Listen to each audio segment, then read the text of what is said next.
Hold up. Every day I wake up, wake your ass up. The Breakfast Club. Y'all finished or y'all done?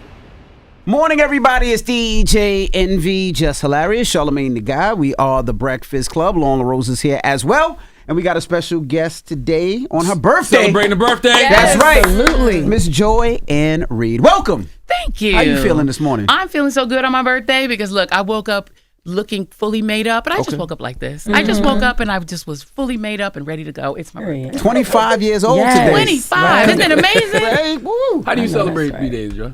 I'm working today. Okay. You know, I'm a type A, so I'm just going to work like normal. But last night we did like karaoke. We went out. We did like live band karaoke. I got my little shoop on with my friends, and it was fun. So, yeah. And I bet it was early, too, right? You ended so you got back home by 10? I literally went to sleep at 3 o'clock this morning. Oh, you then we did? had a little after party. I know that's went out right. a little bit. You know, we hung out. So we were outside. Oh, so you're not like dogs. Me and Charlotte about 10 o'clock. By 10 years, no. Oh, No, done. I'm a night person. Done. I don't even start to really wake up till like 6 p.m. Really? I'm not a morning. Like, this is tough for me. Morning. Really? Even though I used to do morning radio, mornings are tough. I'm a night person. I don't even get really going until like 6, 7 o'clock. Then I'm awake. So that's why you do your show at night as well. Yeah. I mean, night, that's literally when I kind of come alive. Mornings are tough. Like, getting up, I fight my way out of bed. I have to fight my way out of that bed. And you're celebrating the 6-month birthday of your show too, right? Yeah, so so it's just Congratulations. interesting enough that my birthday is today and the 6-month birthday of the show is tomorrow. Wow. Yeah, 6 months, and it feels like it's been longer, but it's only been 6 months. What has been the 6, like out of the 6 months, what's the thing that you were most grateful for in the journey of your show?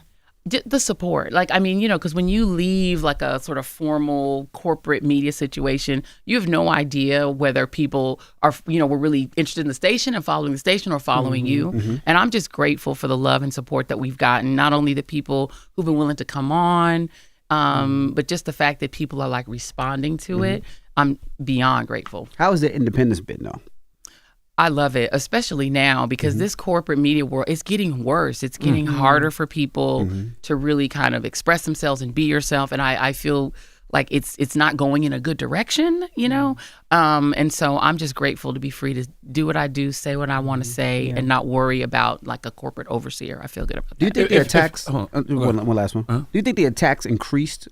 Because I noticed, especially with a lot of independent people, I see like independent gets attacked a lot more than what I've usually seen. Yeah. And have you seen that for yourself as well? I think independent gets attacked a lot more because people realize the effectiveness of it. I think once, you know, Trump was helped so much by outside of corporate media, like he was really helped by podcasts. He was really helped by independent media, some of whom most people had never heard of, unless you are in that world. And I think once people realize the power of that, now the focus is on it. You know what I mean? Like the eyes are on it now. So, you know, but as far as attacks against me, it's just, I mean, I can say I love puppies and, you know, J.D. Vance will be like, you're not grateful enough. You know, so I'm like... If Netflix absorbs Warner Brothers, right, what does that level of media consolidation mean for journalism, especially for a network like CNN? I'm actually glad CNN's not in the deal because so what they did, they're kind of doing the same thing they did with when Comcast spun off the artist formerly known as MSNBC. They separated them out and they put them in their own company. And they called it Spinco, which is a bad name for a media company, but they called it Spinco for a while, and then Versant or whatever, and now it's Ms. Now. They've switched it up. They did this. They're doing the same with CNN. So CNN's not in the deal, which I think is good because that size of a corporation, I'm not sure has the right level of accountability to the people, and I worried about that a little bit, but it's not in the deal. Now the question is who buys CNN and who absorbs it, and that is still an open question that could be bad news. Yeah, because I thought I saw something where Trump said he had a list of CNN anchors he wanted fired. Yeah, and I mean, look, at this point, he's in a way dictating what Skydance does. He's dictating their editorial content. I mean, how is the editorial content of like the Tiffany Network, the Walter Cronkite Network being dictated out of the White House? That's already happening. If CNN falls into the hands of another of his cronies, he's going to dictate what's on CNN. Like, we're going in a bad direction. He says he's going to be real involved in the approval of this Netflix deal. Yeah, as well. and the Netflix president had to go have a personal conversation with Trump to get him to approve the deal because the Ellisons were also wanting to buy Warner, and they're still lobbying to try to undo that deal so they can buy it. It's like in the end, we're going to have like 5 media companies. They're going to own everything and own everything from social media to regular media. This is not good because the public is not going to have anywhere to go. It's going to be like back in the day there were 3 networks. There'll be 3 networks again, but they'll all be in line with the government. So it's, yeah. Besides the government piece, right? I feel like it's always difficult to tell somebody what they can buy and what they can't. But how does that sit with you, right? Take the government piece out, right, with Trump, because Trump could be like, I'll approve this deal, but you got to fire this person, this person, this person. Right. So outside of that, it's hard to tell a person what they can buy and what they can't buy, don't you think, though? But I think it depends, because in the case of media, it's serving a public interest, right? And so if, let's say, everyone who buys a media company saying, yeah, you can buy whatever you want, but then if it's all giving you only one perspective, one side, and you can't get another perspective, there's nowhere else to go. So now you're locked in. You get this one perspective that just happens to be the same perspective as the president of the United States, right. And now we're North Korea, because where can you get any alternative view? That's what Viktor Orban did in Hungary. Basically, all of the media is his perspective and only his perspective, and you can't get an alternative. That's a dangerous place, especially in this country, as diverse as this country is, how many views there are in the world. We should be able to get a variety of it. And for now, independent media is where you can go and get the alternative. As long as that stays free and clear, then I guess we're good. But I don't think it's good for democracy for all of the major media companies to all line up and fall on their knees for the president. It's not a good look. So you have to have like a Fox that's right. Then you have to have MSNBC that has a liberal slant. CNN's trying to play it down the middle nowadays. But you got variety, is what you're saying. At least you have a variety. You have a choice. You can choose your own adventure. But I mean, if they're all aligned and they're all deciding they're going to serve the king, we're stuck. That's why it's kind of crazy to hear him talk about like he's nervous that Netflix will have like a monopoly, because if he is able to control certain things, he and Donald Trump, it's almost like this is his monopoly on the media. So exactly. It's like such a. Well, I feel like he just said that because he got to get his tribute. Well, he hasn't got his check yet. Right. He's like, who's paying me? You know what I'm saying? Word. Exactly. And I just assume he's getting paid off everything. He's like a mob boss. Oh, absolutely. It's like, what is his cut? That's all. I think that's all they're going to go. It's like all these pardons are like that. It's like when you see these, fraudsters getting pardoned, then you found out they wrote a check to these friends of Trump, and they're all writing checks. He's selling pardons out of the White House. This is crazy. But the Supreme Court said he could do it, so he's going to do it. What do you see, like, America looking like at the end of his 4-year term, though? What you think? A mess. Like a whole mess. Because the thing is, if they are robbing the Treasury to enrich him and enrich his friends and enrich this small set of billionaires and leaving nothing for everyone else, you end up with a crap economy, people struggling, a lot more poverty, a lot more hunger or want. And that's a seeds of revolution. You don't want to really make a lot of people poor while you're making a handful of people rich. Like that generally doesn't go well for either the rich or the poor. So it doesn't look good. I think we're going toward Hungary, Russia, that kind of a country, and that's not what we want to be. And then how long is the undo of everything for the next person? It's like, damn. I can't imagine the job of the next president to have to fix this mess, because this is a mess. Yeah. Like he's going to leave. I mean, I'm assuming 2026 we end up in a recession. I'm just assuming that. And I think people should brace themselves for the economy to get really bad, because when a small number of people get rich and you don't expand the middle, and when the bottom gets poorer, there's no way to sustain an economy like that anybody can really benefit from. I mean, Trump is benefiting, his friends are benefiting. Who else? It's not good. I did last week. I did the New York Times deal book panel, and one of the questions that they asked, actually the first question they asked us, should we trust the media in 2025? I trust it less and less. I definitely don't trust anything that's happening at Skydance, and I'm sad about it because I loved 60 Minutes. I grew up watching Dan Rather.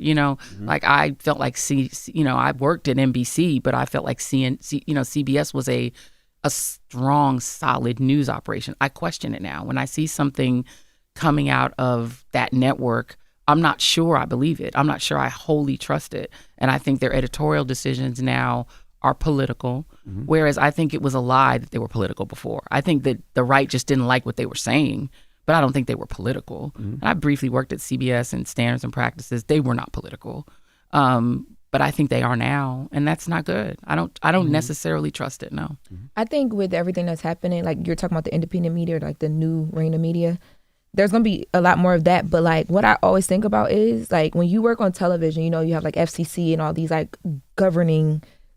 With independent media, there isn't that. So something will have to rise up, and who's going to, like, will that be Trump too, figuring that out? Like, what is that governing body that's going to rise up and reign over the independent media? Because it will happen. Nothing goes unpoliced here. Yeah, I don't know what that could possibly be that, you know, the independent media would even submit to. And then the question is, how long is independent media independent? That's what I'm saying. You know, yeah. we're one Elon Musk buying YouTube away from that going. You know, we're one, you know, David Ellison deciding he also would like to have control of Substack. You know what I mean? Like at some point, if it all consolidates, then we have nowhere to go. We have no choices. And the regulating body is some billionaire that's regulating it for their own self-interest. So I'm worried about that. What do we do to regulate now? You know, because there's a lot of YouTubers out there, a lot of people that have their own shows that there are no facts. Yeah. And the problem with suing is it's easy to sue when you have money, but if you don't have money, it's just money out your pocket. And a lot of these people, you know, they say they have money, but then when you see them, they live at home with their mom or they live in the basement, you know, they're renting. They don't have any money, so it's suing for what, you know? So how do we regulate to make sure that what people are really spewing are facts?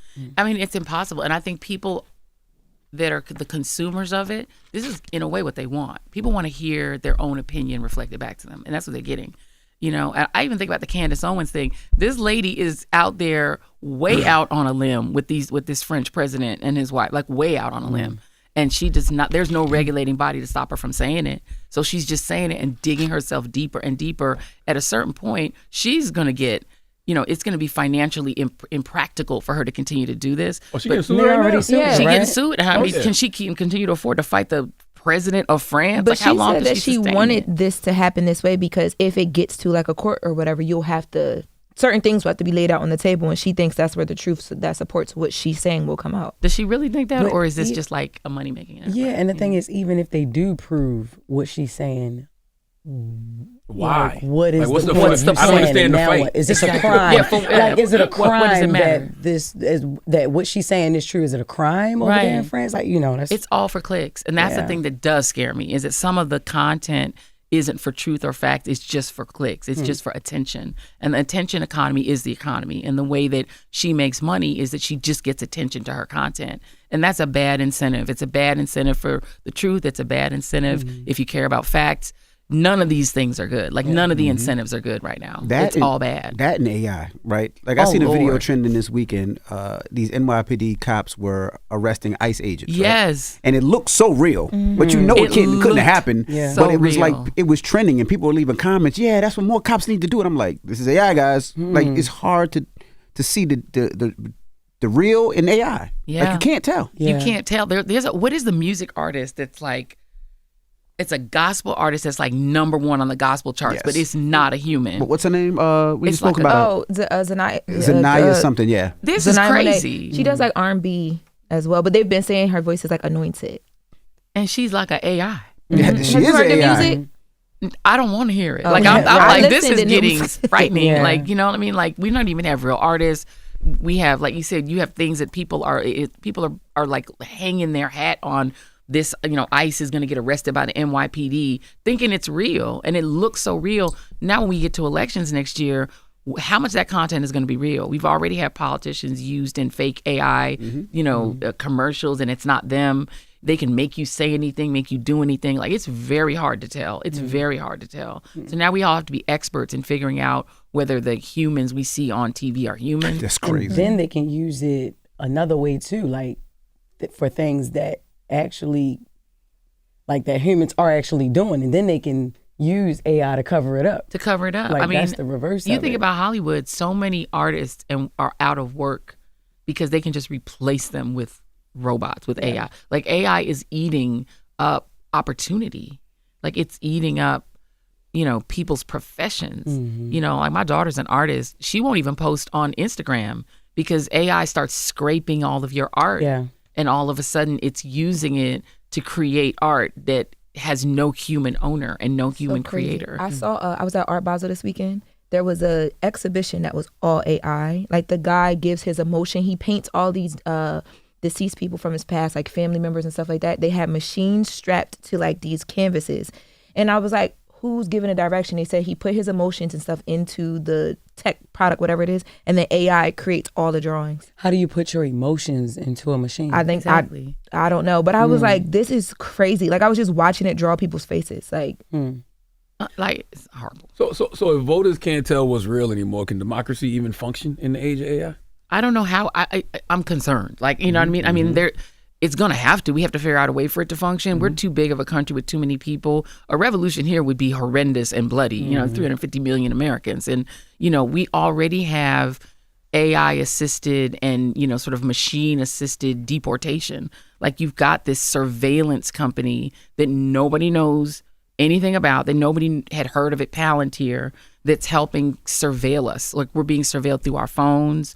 You now, we're already like past the tipping point where we have mass surveillance so that they can track and deport whoever they want. We have masked people arresting people on our streets. Like, we're already so far gone that saving democracy it's going to be challenging, even if you set AI aside, you know, and so many things. We've gone so far backwards that I worry that pulling us back is going to be hard, when on top of it, the side that wants authoritarianism has all of these very sophisticated systems and AI systems to track us, to surveil us, to kind of lock us out of democracy. And I'm concerned that it's going to be hard to pull it back. You used the word authoritarianism. At what point do people stop calling certain political trends polarization and start calling them authoritarianism? Fascism. Like, you know what I mean? Yeah. And I think, and this is one of the reasons I am glad that I'm not in mainstream media. It's very difficult because the governing authorities over you say, and the standards and practices says, well, don't call that fascism. Don't call that authoritarianism. Just call it a difference of political opinion. It's a difference of opinion. It's not a difference of opinion. It's fascism. And I think more of us need to say it and just get used to saying it, because you can't fight something you can't name. You know, and if we're not naming it authoritarianism, in fact, which is what it is, and they're not like subtle about it. They're being very clear. They want this is a white supremacist government that's saying, if you are not a white Christian male, you are just not welcome in any institution. You're not welcome in academia. You're not welcome in the military. You know, the whole thing. We're bombing boats in the Caribbean. Like, what is this? And it's being normalized as if this is a difference in politics. It's not. I'm gonna tell you why I get confused by it. I do think that a lot of things that I see are authoritarian strategy, but when I see somebody like, you know, President Biden say it's a threat to democracy, but then he's outside the White House saying welcome home, or when I see, you know, Zoran Mandani call Donald Trump a fascist, but then say I can work with a fascist, I'm like, well, that's not how I was taught. I never, fascism, you can't work with a fascist. Yeah. Like, that's never worked in the history of mankind. So sometimes we say these words, but when we don't act upon these words, it kind of takes the meaning out of these words, I think. And I think politics makes it difficult to fight fascism because you do actually have to deal still with the president of the United States. Like, he's still the president, unfortunately, you know. But I think there's certain things that I think are, I feel like Biden, what he did was worse, to be honest, because Biden spent an entire campaign telling us that Donald Trump was a threat to democracy, that Donald Trump was and then the welcome home thing was insane. You know, even Obama, you know, keying with him at the funeral, like, this is a normal guy who wants to arrest you, by the way. You know, I think that because the politicians, particularly at the older I don't think they understand. I don't think they really think it's fascism and authoritarianism. I think they think it is difference in politics. That's what I worry about. But that's how I feel about Mandani too, because I feel like if you use those words while you're campaigning, like when you get in you become the elected official and become mayor, I understand you have to work with them. Yeah. So maybe you shouldn't use that kind of language if you're going to tell us you can work with a fascist, because that's not how fascism works. What I'll give him credit for, though, when he was point blank asked, even in his presence, is he a fascist? He was like, yeah. He was like, yeah. He was asked on Meet the Press. After he got a little pat and was like, oh, it's okay to call me that. Right. He wouldn't even let him finish his sentence because Trump was like, he fell in love with Mamdani in that moment. I'm not sure what happened. I really want to know what he said to him in the room because Trump seemed to have fallen in love with him. But when he was on Meet the Press, it was either Meet the Press or CBS Morning. He was on Meet the Press and he was asked point blank, is he a fascist? He was like, yeah. But that's when he said he could work with him. And that's why I got confused. I was like, I've never seen somebody work with a fascist in the history of mankind, and it bodes well for them. Except that's actually how you normalize fascism. Right. Well, I mean, the reality is the one time that you could say, well, I don't know if you would call him a fascist. He was definitely an authoritarian, was Stalin. Yeah. And I mean, FDR worked with Stalin. I mean, you had Khrushchev worked with Kennedy. I mean, unfortunately, when you have a regime, you've got to deal with the regime. And I think if you're the mayor of New York City, you've got to deal with the president of the United States. There's no getting around it. And so if you have the interests of your citizens, you're unfortunately going to have to deal with this man. You have to deal with this president. The immigration issue alone is going to send him in a collision course with the White House. So I kind of understand what he's saying. He has to work with Biden was on his way out. He didn't have to work with Trump. No presidents don't work with each other. You're literally handing over power to somebody you're saying is dangerous. Mamdani's not handing power over to Trump. He has to work with Trump. That's actually just a fact. With when Biden did it, to me, it was unnecessary. That kind of comedy, that kind of like friendliness between two presidents was completely unnecessary. You are out of power. You're on your way out. Stand strong on what you said during the campaign. There was no need for you to be generous to him. In the case of Mamdani, it's slightly different because you're coming into power and you do have to deal with that man. So you have no choice. I agree, but how do you ring the alarm that this is something different and not just a difference in politics? Yeah, and that's what you're using words like fascism. Yeah, and he's going to have to do that in power. Like he's going to have to, particularly on now that Trump has deleted all Haitian Americans TPS. No more temporary protected status for anybody Haitian, gone, right? What they're doing to Venezuelans, and there's a lot in this city. So he now is going to be front line trying to deal with fighting literal fascism and authoritarianism at his doorstep. And so, the question is going to be, does he do it with the rhetoric and keep that rhetoric up, or does he just fight it? I don't even think it matters what he says at this point. He's going to have to fight it. We cannot have this country become one giant kidnapping site where this regime is allowed to just kidnap people at will. Like that has to stop, and somebody has to stand up to him. New York City happens to be the financial capital of the United States, and somebody has to put their foot down. And I'm hoping Mamdani will. Do you think the public fully understands how much executive power Trump is wielding, or are we sleepwalking into something irreversible? I think we're sleepwalking because you know what? I don't think people understood the powers of the presidency, and that it was only constrained by the kind of belief in the system of other presidents. Like Trump is just stealing power that no one anticipated a president would have because he's just doing it. And it makes me think, well, damn, the Democrats were in there. They could have done a lot more shit. Who knew? Because who's going to stop you? Like, who's going to stop him? Nobody. And so if now we realize the presidency could be this powerful, it kind of makes me wish that previous presidents had actually used more power. For good. For good. Yeah, because this dude is just stealing powers that were not even anticipated. I mean, and the Supreme Court is rubber stamping it all.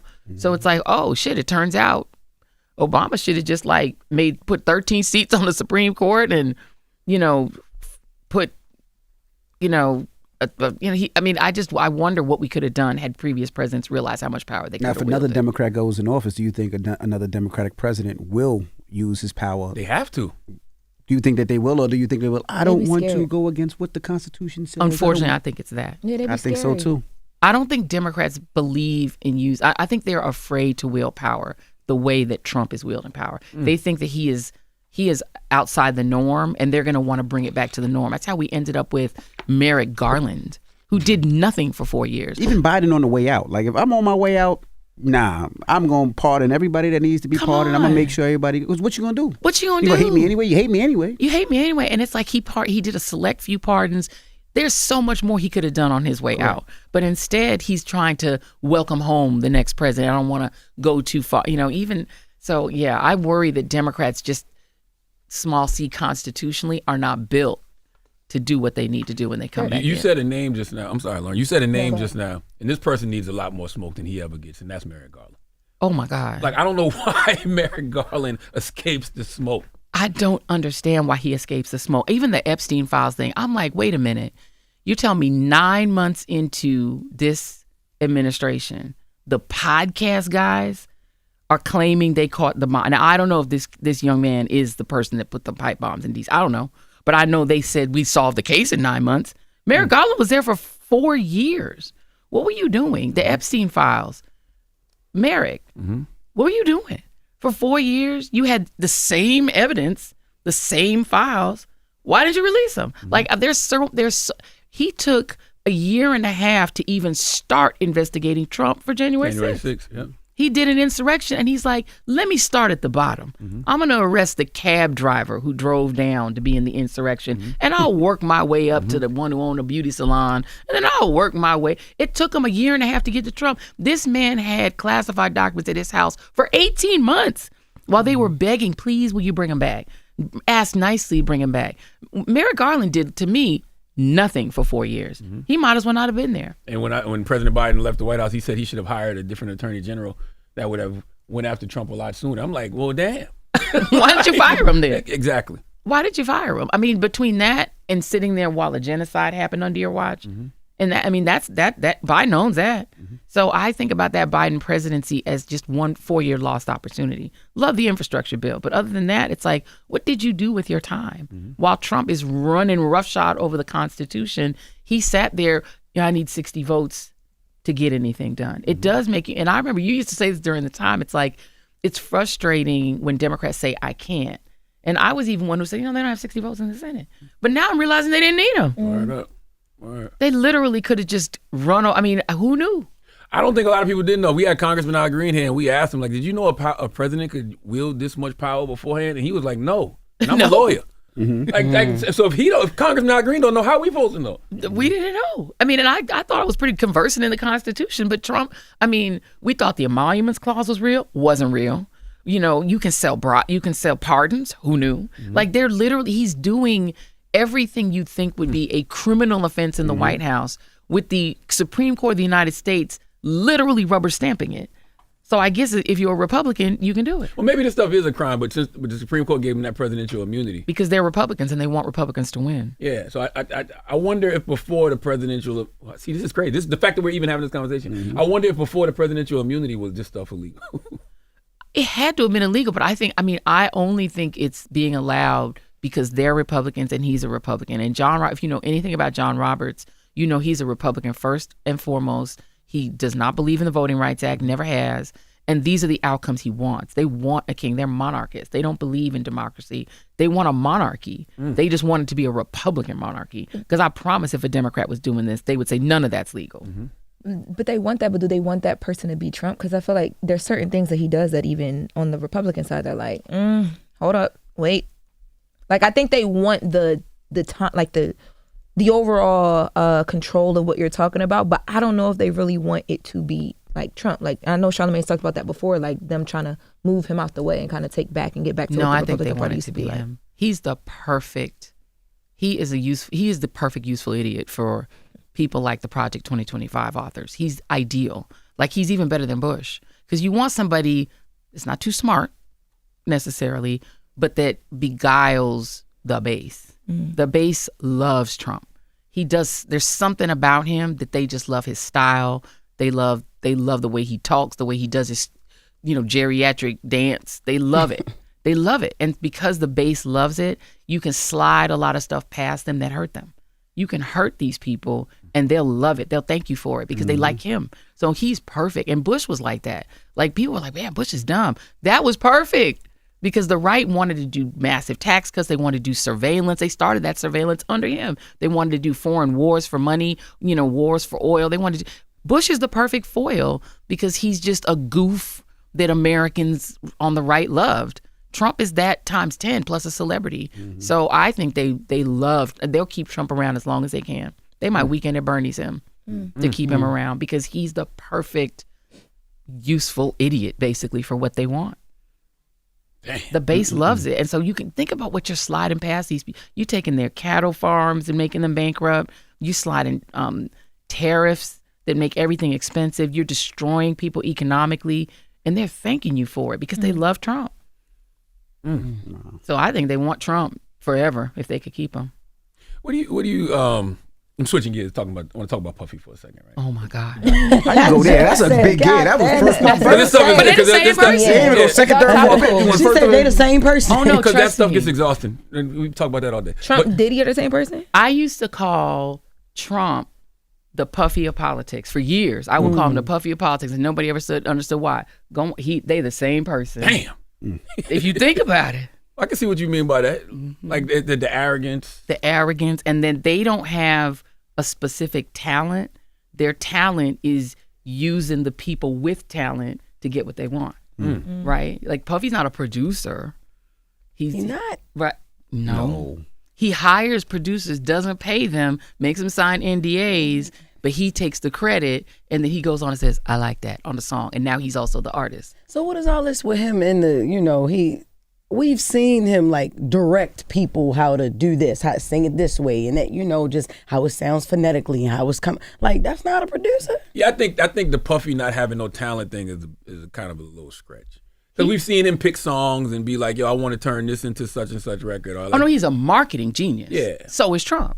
Like, that's what I'm saying. They're the same person. They're both marketing geniuses. She's saying he's not pushing the buttons to making like people. he's okay. And he he's can't not rap. the producer. Right. You know what I mean? Like, he's not like a rapper, but he craved to be the talent. But he really is the marketer.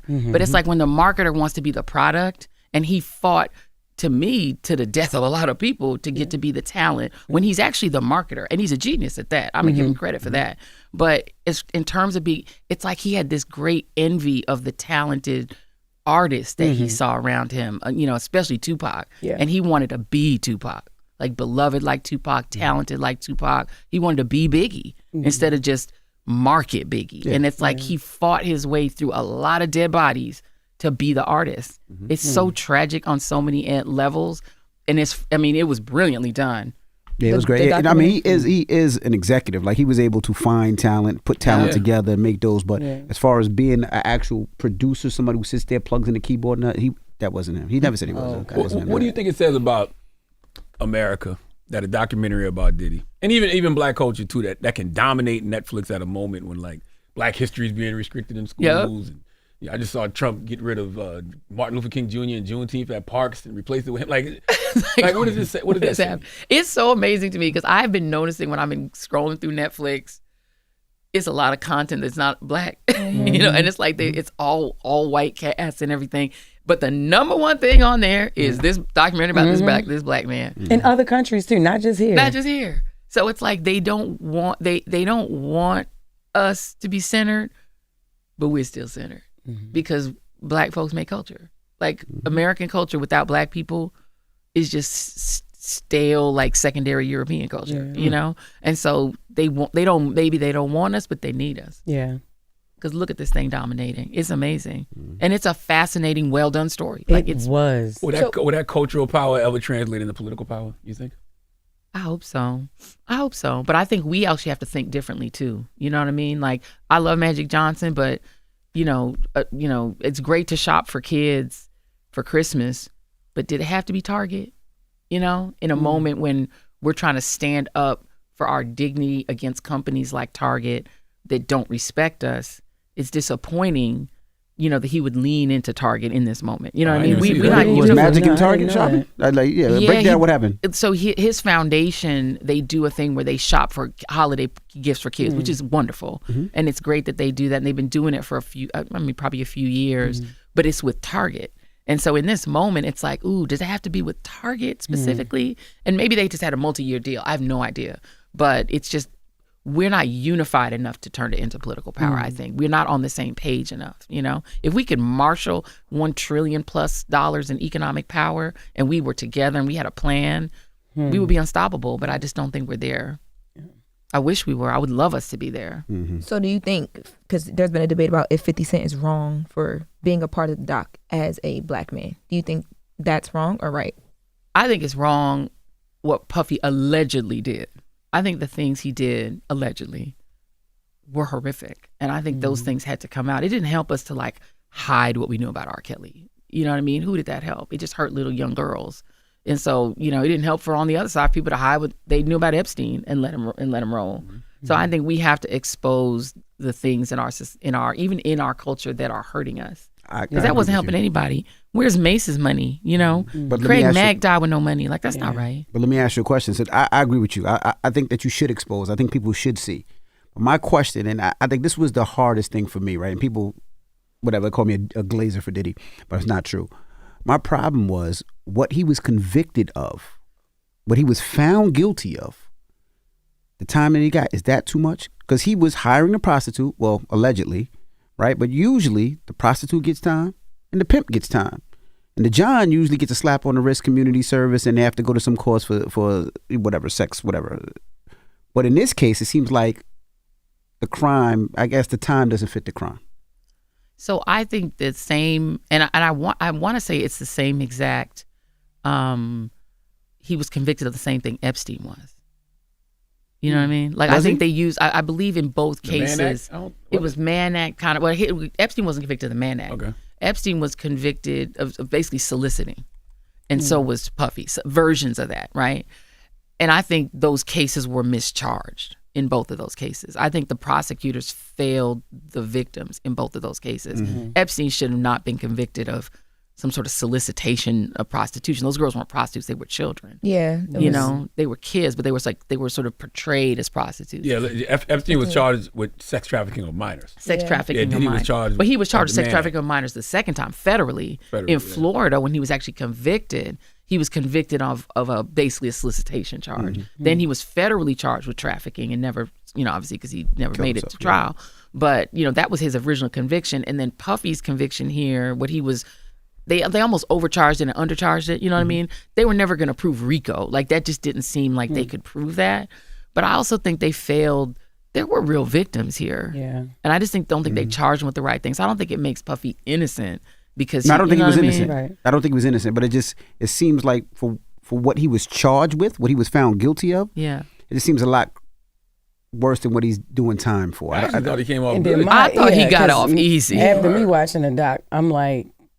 I kind of felt that way before I watched the documentary, and then the way that Envy feels, and then after watching, I'm like, oh, man, this nigga skating. Then like it's really for years, not even decades. This is a timeout. Yes. If everything is true in this documentary, it's like, yo, you still kind of like God favored is what it seemed like. You're not getting no consequence. No, I'm just I wouldn't say that one. I wouldn't say that but one. He's getting away with. But do you get what I'm saying though? It's like it's only a very few that you know what I'm saying. Like you ain't. That's why I say he's Trump. Ever been in real trouble before? Right, and I'm like just the Tupac and Biggie parts of it. Yeah. If he was in any way involved, as somebody that's an OG fan of both Tupac and Biggie, I mean, and I always felt funny about him. And the way they were pushing that East Coast, West Coast thing. Because the West Coast artists were really not trying to be a part of that. They were really trying to pull back from it. I mean, say what you want about Snoop, but Snoop was trying to pull back from it. Like they were not trying to lean into the East Coast, West Coast, but Puffy was and was benefiting from it. Again, marketing genius. They were using it for marketing. And in that I don't know if y'all remember that time, it was ugly, but it wasn't two-sided. And I had an issue with him even from then because of that. And I didn't even know who he was until that stampede. That's how I found out who Puffy was. So I was never a fan, only because I was like, that was crazy. I forgot it was 9 people that died. So you just add up all of the pain he has caused. Yeah. I think he got off easy. I'm sorry. Yeah. Dragging Cassie across the floor like a rag doll, beating her up. I totally agree. Like, but they just charged him wrong. What do you think his charges should charge? I feel like they charged him wrong. What should his charges? What should they have been? Assault, battery. I mean, like they didn't charge anything like that, so they didn't give the jury enough to convict him on. Like, was there something? Well, the statute of limitations was up in California. So it was So there you go. There you go. I don't know what you could have charged him with. I don't know, but I don't think RICO was going to work. Like, I don't think they had that, but. I think he got off easy based on I'm with you based on just if everything in that doc is true. Yeah, he got a license. Do you think politicians need that type of spectacle moving forward in order just to cut through? Yeah, the attention economy thing is real. Yeah. Like it's real. Like Americans have been trained on a certain kind of attention. And they're very short attention spans, and people can't pay attention to stuff. Although I'm surprised, like we do a 2-hour show, and we used to be 1 hour, and I'm like, are people going to sit and listen to 2 hours? And literally, people will sit and listen to. Like people actually have a longer attention span than we give them credit for. This show, you know what I mean? People will listen for a while if they're interested in what you're saying. So people can have a long attention span, but for politicians, it's increased from Kennedy on. They need celebrity. Kennedy beats Nixon. Because he's a celebrity. I mean, he's a celebrity. He's young. He's good looking. The other guy's old and sweating. You can't beat that. And and then Bill Clinton, he's out there playing the saxophone, like he's entertaining, and it just gets Ronald Reagan came from Ronald Reagan, actor, and it's like we keep on pushing the politicians. Obama's out there sinking threes, and he got Will.i.am making a song about his speeches. Jeezy, my president is black. Listen, and it's like now we've and then you get to Trump, who's like a literal celebrity, who's from The Apprentice, and everybody's like, I know him, even though everything about The Apprentice was false. Like, he was broke when he did The Apprentice, but nobody knew that. They're like, he was rich, and it's like, no, he was actually broke. So no one knew. It's just, and it's so artificial that I'm like, what are we gonna have to do? Look at what Gavin is doing. Gavin Newsom is like, got it, understand the assignment. I need to be entertaining. I need to be a troll, because he knows that's the way to win. So have we fully crossed into spectacle politics where entertainment value outruns policy? Unfortunately, I think so. I don't know how we go back. Can you imagine just like a normal nerdy, like smart politician winning? I can't imagine that. Mom Donnie was entertaining as hell. His ads were so entertaining. Like, you've got to be authentic and entertaining. That's what people need. That's what people want. How do, right now in this moment, how does like a Mamdani or whoever use what's happening in New York with Diddy to further whatever? Diddy? Like, so he's locked up now, right? But there's going to be conversations about if he gets an appeal, if he comes home. Is there a way that they use this moment, Mamdani or whoever politically, to further what they have going on? Because there's still a lot of people who feel like Diddy wasn't charged the way he should have been. There are people that feel like it's unfair that he even has an appeal conversation, which is his legal right. Like, there's a lot of people still upset about a lot of things. But Diddy's a federal case, so Mamdani wouldn't have nothing to do with that. Well, just politicians in general, like using this moment because it's so big. Like, I remember Trump pardoning him. To try to yeah, get some like, and I'm Trump, just assuming he's already writing that check. because Like, when Mayor Adams took the key back, people were pissed. They're like, he took too long to do that, and if he had moved faster, then it would have made a difference. Like, I guess I'm just asking in general, how do you capitalize off a moment like this if we need those spectacles in politics? well, I mean, the thing is, you have to remember, like, I think the only reason that Cassie was able to do her lawsuit in the first place is because, the New York State opened up that law that allowed you to do back cases. They opened up the statute of limitations. E. Jean Carroll gets in there first, actually wins a case against Trump. That's how that opened it up. And then she, all of these other cases, including Cassie's, followed. So I think there's a public policy conversation. Opening that up was actually a big deal because it did allow women who were too scared to come forward back in the day. And a lot of this was in the 90s.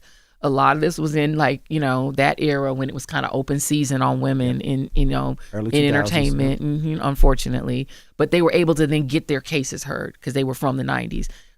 More of that kind of public policy probably needs to happen. I would say that would be what it is, because there's nothing Trump is probably going to pardon. We know he's writing the check to get his pardon, right? Like, as soon as that check clears or the money gets into Trump account or whatever he's doing to get, I'm sure he'll get a pardon, because also remember, James Comey's daughter, I believe, is the prosecutor in the case.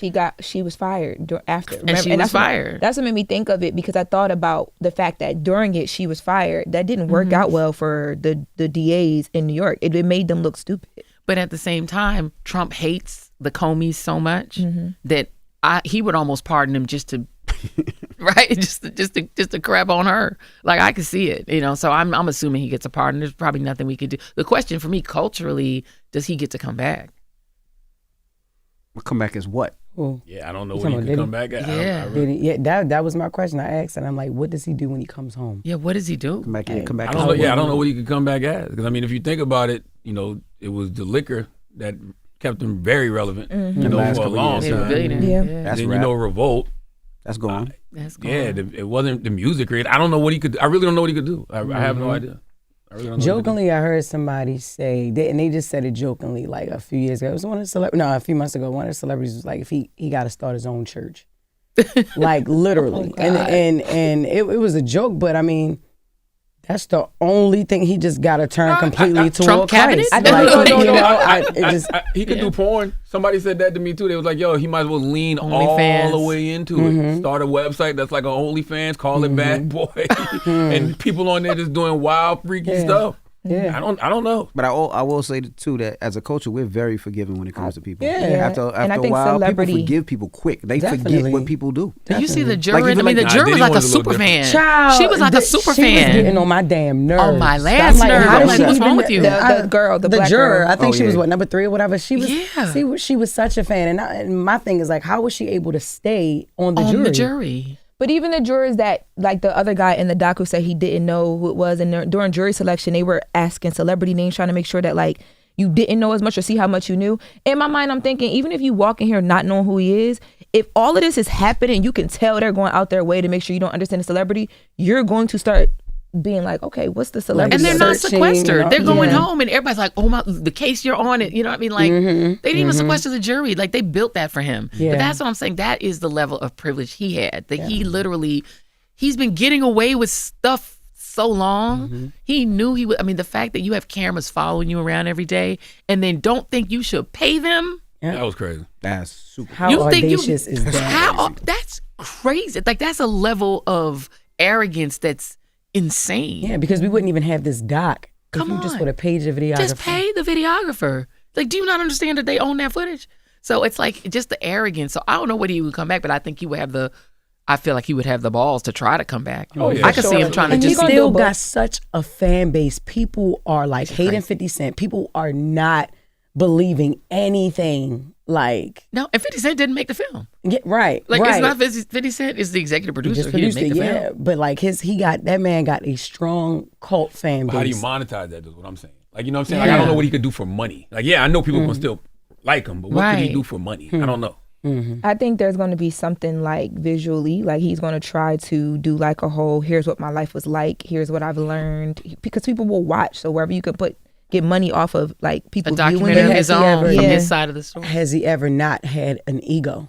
Yeah. You know what I No, mean? always. Because it's crippled now. It's crushed. There'll You know what be I'm there'll be a saying? young artist that he'll work with, and the reason I say that is because if he has an ear, he has an ear.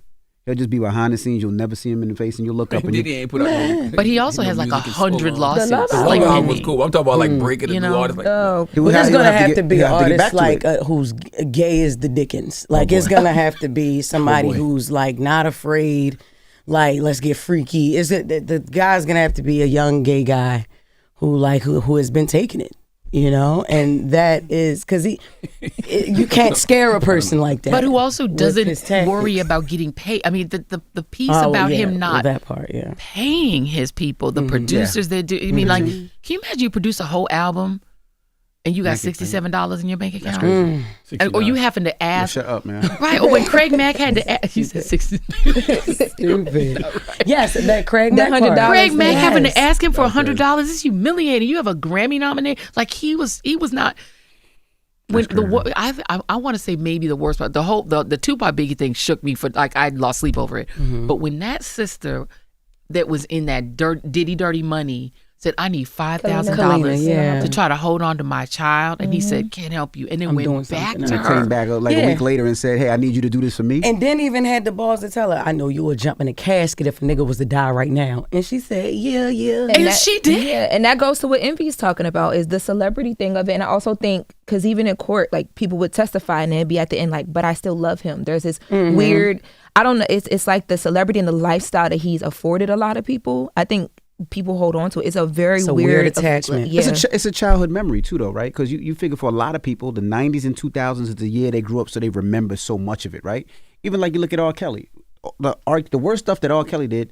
When you hear a song, it brings you back to a moment in time, Yeah. right? You know what I mean? Step in the Name of Love was the song me and my wife and my Listen. daughter danced to. So when I hear it, it brings me back there. It doesn't bring me back to the guy that peed on a young girl. You know what I mean? So it's Well, you can separate the that's music right, from the 'cause- man. But it's Yeah. hard for me though because you know what I love that era of hip hop. I think it was probably the greatest era of I hip hop agree. is probably 93 to like 2003. You know what I mean? Like that era was such a strong era in hip hop, and it's such a part of my memory. My kids were all born in the 90s, so it's like it was a part of even like my memories of my children. Like this was like part of our lot. I mean, when Tupac and Biggie died, I was like, I cried like I knew them. You know what I mean? But it's like I can't go back and listen to Biggie songs without having him all in the song. all And over it the turns records. out Suge, who everybody thought was the villain at the time, he was trying to tell us the truth. He's all in the song. So I'm trying to listen to Biggie, and he's all up in the music. You can't escape him. He's made it so he enmeshed himself so much in that music that you can't even enjoy it without having to be confronted by him, which I actually resent because I was not a fan of what he did to hip hop. Like, you know, I love Tribe Called Quest. If you go listen to a Tribe song, they got 40 samples in the song. You have no idea what it is. You have to really use your brain and think and figure out what are those samples. He would just rinse the whole song. It's like, here's a whole song and let me just go ahead and rap over it. Like I didn't love that for hip hop at all. And I don't love the way he's so enmeshed in the music I love. You know, it bothers me. Where you from, Joy? You from Harlem? Brooklyn. Brooklyn. Okay. But I moved back to Brooklyn when I was 18. So I grew up in Denver, Colorado. Left when I was 2, went to Denver, came back at 18, and then lived here for a decade. So like he done messed up Yes, hip hop. I He was done about to messed say, up you ain't listen to no Bad Boy this morning. Yeah, right. Look, but you know what? There's so many bad boy artists. I mean, I thought 112. Well, 112 was, I loved 112. Like a lot. Craig Mack, I love that. You know, Flavor in Your remix. Like this is like it's classic music, and but it's hard to confront. Like, how do I deal with it? You know what I mean? Well, not for me, because as you just said, it's too much music attached to Diddy. Right, You that's might can do that with R. Kelly. I can't do that with Gary. I'm not even trying to go down that road. Yeah, It's too much. I got to give up Jodeci. Oh, Mary J. Blige. No, I'm not doing that. Oh I'm my not doing God. that. I'm not giving up Uptown and Bad Boy. I'm not doing it. I'm not doing it's too it. hard. That's the crazy thing. And me, I'm such a baby. I had no idea until I started working here that 112 was his group. 112 had was no his group. idea. Like, That And was the was his only group. one who really, to me, escaped the whole Total. clutches was Mary. Yeah. Like Mary came out of it, even though she had a lot of challenges. But I mean, she had Angelo Ellerby, like she had other people around her. But you think about the groups, where are they? Where is 112? Where is Jodeci? One of the greatest R&B groups in history. 112 was just up here, but yeah, Jodeci. Yeah, you're right. Yeah. Where's Farnsworth Bentley? But that's not a Wasn't that's not a singer. Was it That's weird not for a y'all singer. that Farnsworth Bentley Yes. was not in the dog? I He's said that been today. MIA out of all the stuff. Yeah. Yeah. Farnsworth is smart. He said, "Leave me alone. I don't care. I got I my don't kids wanna and my talk wife, my family. I done Yeah, moved that's on. right. He just moved Leave me on. alone." right. He wasn't even in it. Wow. What did you think about going back to Trump, about him getting his peace prize? I know. Was that Pfeiffer? How you pronounce it? You just going left and right, up and down. Hey man, it's okay. A, B, A, B. The way content is consumed nowadays. Trump. Was it Pfeiffer? Oh my! It's the fun. To me, this is the funniest story. This is what we're doing tonight on the show because I find this to be the most hilarious thing.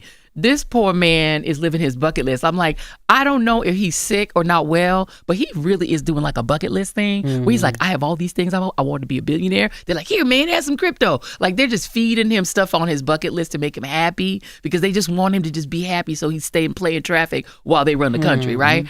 This man wanted a Nobel Peace Prize so badly he couldn't get it. No, he's like, I've solved 12 wars. Like, no, you haven't. And he's so needy and pathetic that he wants a peace prize. And FIFA knew how to play him. They are like, we'll just invent a peace prize. Let me just give it to you. Because literally, they are one of the most corrupt organizations in history. Oh. If you love soccer, FIFA is mad corrupt. Really? Crazy corrupt. Break it down. I didn't know that either. There's so many scandals and bribery scandals about like who gets the World Cup and what cities get it and the bribery. Like FIFA is scandalized for years for being corrupt. The man who runs FIFA comes over and hands Trump a made up gold medal. You know, like when you like somebody just want you to come to an event and they give you an award and that award is you the first one to get it, right? Right, yeah. Because they just wanted you to come. Yeah. And you probably the last one to get it. And too, you the because- only one to get it. The LA Times was saying that a part of them making it up too was because they're trying to make sure that they don't have like interference with a lot of the stuff they have coming in. Like they're trying to make friends with him. 100%. Because the World Cup is coming in 2026 to the United States, it's going to be in the Canada, Mexico, and the U.S. Trump had already threatened they're going to have ICE at the games because who plays in the World Cup? A lot of Latinos, a lot of Africans, it's a lot of black and brown people. Most of the stars are black. Even in like the French team, all the stars are black. Like all the Italian teams, all the stars are black. So you're talking about a lot of black and brown people coming here to play soccer, and they're going to be in all these different cities. He's threatening to take the World Cup match games away from blue cities he doesn't like if they don't let him do immigration stuff. He's throwing all the threats out, the usual Trump shit. And so the reaction of FIFA is they don't want the World Cup disrupted. So they're like, here's how we can tame him. We'll just give him a fake prize that we made up for him. It's pathetic. It's like the most pathetic thing a president has ever done. It's sad. It's like and he's so, I'm so honored. Let me just accept. Let me put it on right now. I don't even want to wait. I'm gonna put it on me right now. And it's like, dude, that's not a real peace prize. It's not real. They made it up. But he's so glorified. He feels so glorified. It's so pathetic. When you think about the public conversation that was around, Biden's, age, and there's starting to be a public conversation around Trump's age and stamina and stuff like that, are we having an honest enough conversation about age and leadership? No. I mean, and first of all, I'm like, where is Jake Tapper on this? This dude is sundowning. We had a guy on who's the founder of Duty to Warn. John Gardner, Dr. John Gardner. He's a psychotherapist. This is what his specialty is, and he is like, from a clinician's point of view, this man is sundowning. He has cognitive decline that you can see. Screaming at reporters, calling people piggy, yelling at them. Like, this is like not even how he used to be 10 years ago. His sort of verbal acuity has gone down. His the sort of range of words in his, that he can access in his vocabulary has been decreased. Like, he clearly is in decline. And no one is sounding the alarm like they did with Biden. Biden was shambling and shuffling, and we could see he was old. But with Trump, like, the decline is like in your face. And we're not having this conversation. And we're not saying, do we trust him with the button? Yeah, I wonder with that's a good point. I wonder with Trump, the difference between Trump and Biden was in office and was campaigning again. I wonder if we saw this on the campaign trail, what the conversation would have been like. I mean, but we did see it on the campaign trail. With Trump, it's just that everyone would wash him. So, like, he did a Fox interview. Do you remember the interview he did? It was like a barbershop type of thing. It was like he was in like a barbershop sort of situation. And he's talking to all these different people. And it was like really cut short on Fox. But if you watch the longer clips, he's just rambling. Like, if it was your grandpa, you would be like, you need your medication, go to bed. Like, this guy works from noon to 5 p.m. That's a 5-hour day. The presidency is like a 24-hour day job. He works 5. Like, he clearly, the marks on his hands, the cankles, he's not well. And that's like, no one wants to, they were pretending that he's not declining before us. And he has 3 more years, at least. And he wants to stay in and he claims he's going to run again in 2028.